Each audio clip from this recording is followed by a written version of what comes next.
চলে যাওয়া, তার এই মৃত্যু, আমি মনে করি এটি একটি হত্যাকাণ্ড। শেখাতে না, একজন মহিলা অপরাধ মানুষ কখনোই সাম্প্রদায়িক হতে পারে না। সত্যিকার অর্থে যদি সে তার ধর্মের মূল ভ্যালুস গুলোকে, মূল্যবোধ গুলোকে লালন পালন করে, কেউ কখনোই ভয়াবহ হিংসা বিদ্বেষ পোষণ করতে পারে না।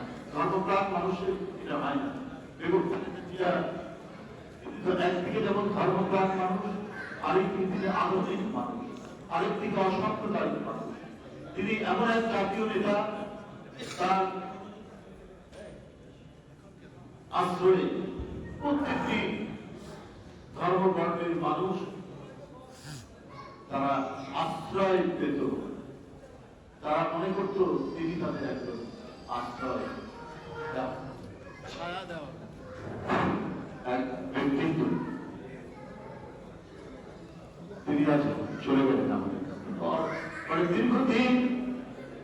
দীর্ঘদিন রোগের শোকে তিনি একেবারেই মানে গভীরতর অসুস্থ হয়ে পড়লেন, তারপরে চলে গেলেন। তার চলে যাওয়া, তার এই মৃত্যু, আমি মনে করি এটি একটি হত্যাকাণ্ড। শেখাতে না, একজন মহিলা তিনি হাঁটতে হাঁটতে গেলেন জেলখানার ভিতরে, ফিরে আসলেন একেবারেই অর্ধলাশ হিসেবে, গুরুতর অসুস্থ হয়েছে। তার মানে জেলখানার ভিতরে তার ওষুধে, তার খাবারে নানাভাবে তার সাথে করা হয়েছে।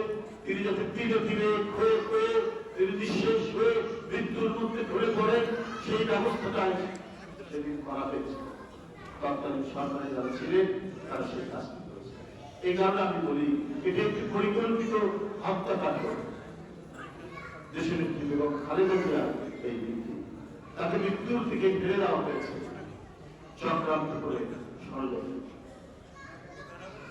এইরকম যে কথা সুব্রতদা বলছে, সজ্জন মানুষ, মৃদুভাষী মানুষ, স্বল্পভাষী মানুষ, আমরা দেখেছি কোন কোন রাজনীতিবিদ প্রচন্ড কটূক্তি করছেন তাকে, যারা যিনি তাকে প্রতিপক্ষ মনে করতে কটূক্তি করছেন, বাজে কথা বলছেন, নানাভাবে হেনস্থা করছেন, কিন্তু তার পাল্টা হিসেবে তিনি একটাও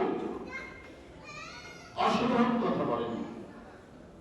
তার সাংস্কৃতিক উচ্চতা এত বেশি ছিল, এত উপরে ছিল যে সেখান থেকে তিনি কখনোই নেমে আসেননি সাধারণ স্তরে। নেমে এসে পাল্টা তিনি গুরুত্বপূর্ণ কথা বলেন, এটাই হচ্ছে বেগম খালেদা। সুতরাং তিনি যে দৃষ্টান্ত রেখে গেছেন, তিনি যে সততা, নিষ্ঠা এবং অঙ্গীকার, রাজনীতি মানে তো হচ্ছে এখনকার মানুষ মনে করে যে যে ব্যক্তিটি কথায় কথায় বরখেলাপ করে কথা, সেই বড় রাজনীতি।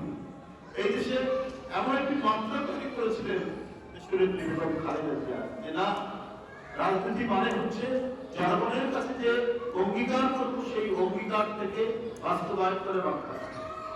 এটা অসাধারণ দৃষ্টান্ত বাংলাদেশের সকল রাজনীতিবিদের জন্য এবং অনাগত ভবিষ্যতে নতুন যে রাজনৈতিক প্রজন্ম তৈরি হবে, রাজনীতিবিদ তৈরি হবে, তাদের কাছেও এটি একটি দৃষ্টান্ত থাকবে।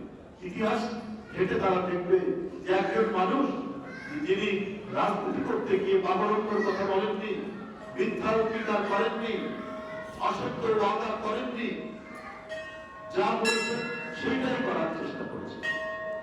যাই হোক, আমি আজকে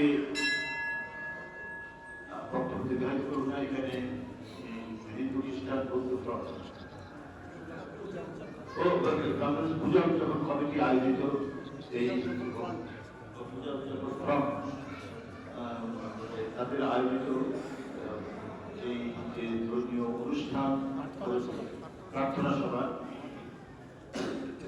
মহাযজ্ঞ হয়েছে, প্রার্থনা সভা যারা আয়োজন করেছেন, এই ফ্রন্টের যারা নেতৃত্ব দিচ্ছেন দীর্ঘদিন ধরে, বিশেষ করে আমার ভাতিজি এবং তার সাথে যারা যে শুরু করে আরো যারা আছে এখানে, আমি তাদের নাম বলেছি। আমি তাদের প্রত্যেকের প্রতি কৃতজ্ঞতা জানাচ্ছি। তারা হৃদয় থেকে, হৃদয়ের একেবারে অন্তঃস্থল থেকে নেত্রীর প্রতি তাদের যে ভালোবাসা, তাদের যে অকুণ্ঠ সমর্থন, এটা ভুলবার মতো না। এটাই হচ্ছে, উনি মারা গেছেন কিন্তু এই অর্জনটুকু রেখে গেছেন কোটি কোটি মানুষের হৃদয়ে। তিনি চিরস্থায়ী ভাবে বাসা বেঁধে গেছেন।